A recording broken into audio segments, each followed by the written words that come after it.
Howdy, this is Ford here for Quick Little V-Blog. Practicing on the Nash, N-A-S-H guitars, S63. Loving this guitar. I need to talk about, I'm getting tired of talking about this shit. The reason I don't post any good videos, I don't give a fuck if I get views or not, dude. What I do care about is working my ass off to do a really good guitar piece, posting it on the internet, and some prick comes along and passes it off as theirs.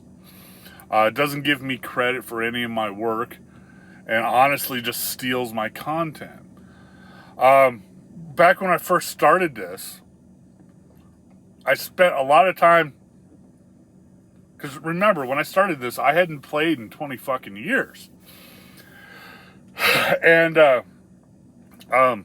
spent a lot of time relearning a Mother Love Boat song. It was Chloe Dancer, Crown of Thorns. I did a really good cover of it. I posted it, and within minutes, man, it was stolen, reposted. People were passing it off under another name. They were using it for their money-making schemes, and I'm like, you know what? Fuck you then.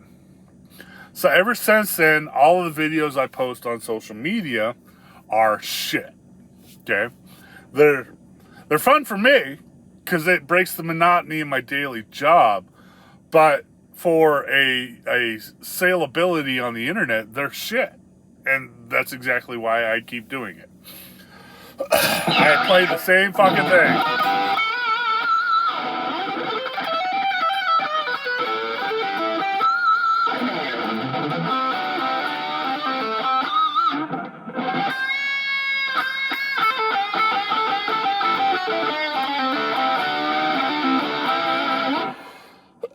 Over and over again.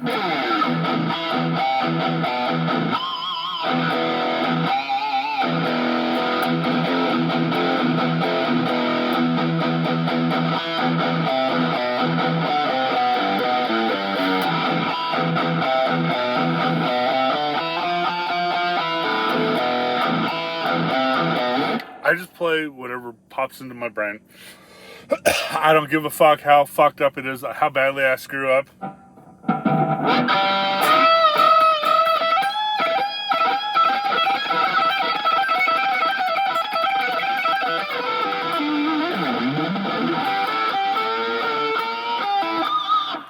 It's fun for me.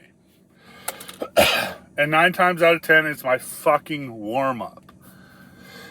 But anyways, so if you ever wonder why I post the shittiest of videos, why I don't worry about lighting, I don't worry about sound.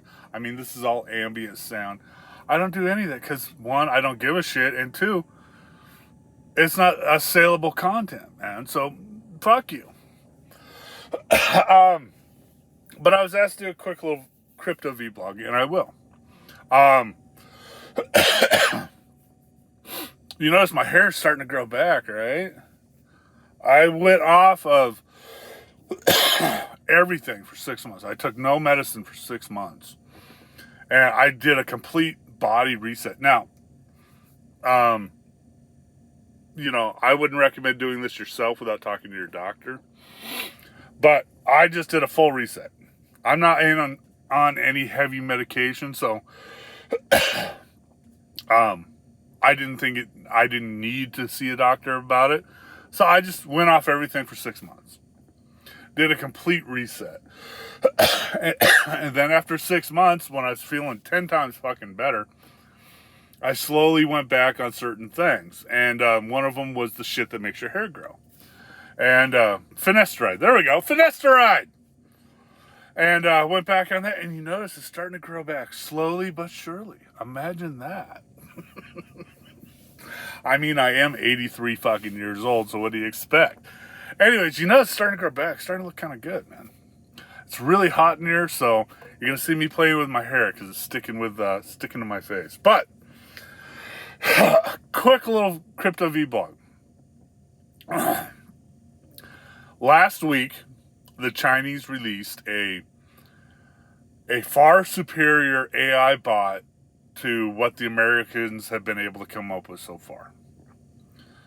And they did this using second, third, fourth generation, back generation chips, which in turn caused a big popping of the bubble of the AI sector or NVIDIA sector for chips in the stock market.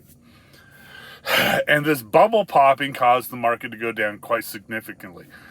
It was like $1 trillion NVIDIA went down, something like that, $660 billion, something weird like that. And that's the reason why the market went tanked last week. Now, come Thursday and Friday, Trump is releasing some unusual executive orders, okay?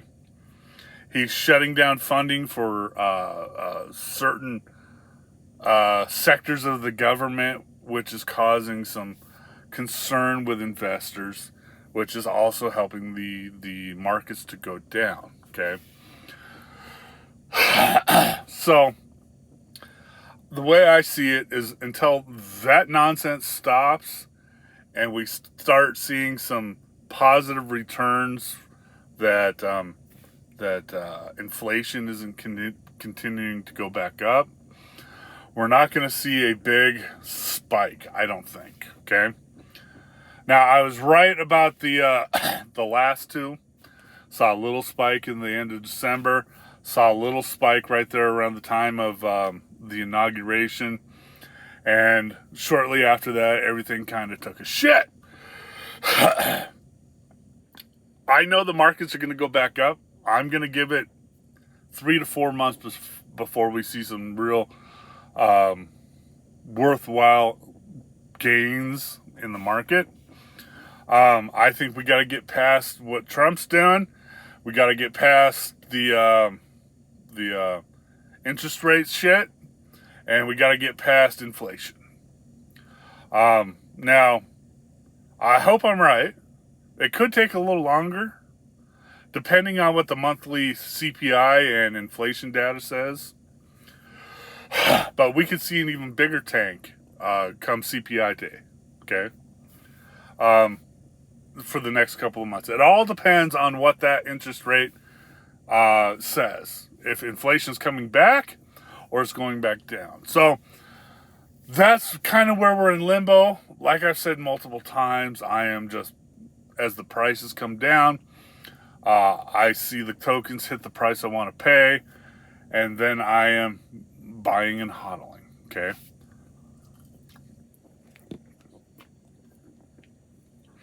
I am not. I'm doing the Easy Ravioli system, the real simple system. Doing my buy every week. That's all I am doing. When the price is right, I buy. If it's not right, I put the money in the account and I let it sit until the price is right. But I always make that deposit, no matter what. Okay? So, sorry, it's getting really hot in here. And I don't have anything to drink. So, that's where I'm at. Now, I was sitting here. I got to get the truck wrenched on. I got some issues I got to get fixed. And I was sitting here. I was cleaning up the truck. Posted pictures, man. I really did a good job on the floor this time. But I was flipping through some stuff, and I found these books, these guitar books. I don't remember why I bought these guitar books, but I have these books. So I think over the next few months, I'm going to sit down and take a look at them and see if they were worth buying. First, the first two books are from Musicians Institute, put out by Hal Leonard. This one's called Guitar Soloing. I'll take a look at that. I don't know why I bought this one, but I'll take a look at that. And then I got this one. It's by MI, and it's Guitar Fretboard Workout. A complete system for understanding the fretboard. So I'll take a look at this one later. And then I am on this constant hunt for this scale book. When I was a kid, I went to like Barnes and Noble at the Clackamas Town Center, and I found a guitar book, and I found this scale in the back of a scale book at Barnes and Noble, and I'm constantly trying to find that book because I can't remember the scale. It was a very exotic scale. You see me play it all the fucking time. Starts at the second and third, goes up to the 12th, goes from the 12th to the 15th, down to the 17th, then back to the 12th, then back up. I've not been able, I don't know what mode it is, I don't know the name of this scale, I don't know shit. I just copied it onto a piece of paper and took it home and learned that scale. Now, I lost the piece of paper. You know, that was from like fucking 1989, so the chances of me finding that paper are very, very slim. So I'm constantly on the hunt for this scale book. And this one looks close to it, but it's not it. But I'm sure that's why I bought this scale book. I'll look at that later. Now, this book, I love exotic scales. I love them to death. I bought this book. It's called Exotic Pentatonics. And I just randomly flipped this open today, and I found this cool little arpeggio played over a C7 chord. And I learned it real fast. I was like, that's fucking cool. So I'll probably include that sometime in one of my next videos. But yeah, this is a cool book, man. You should get it. Pretty decent. Other than that, you know, I got a new Jackson at the house I'm waiting to play. I got that JCM 800 pedal that I'm waiting to play. So it's going to be an exciting week for the Ford Fender guitar stuff. But other than that, man, I hope everybody's safe. Watch the markets, see where it's going before you buy. And hasta luego, Ford Fender out. Later.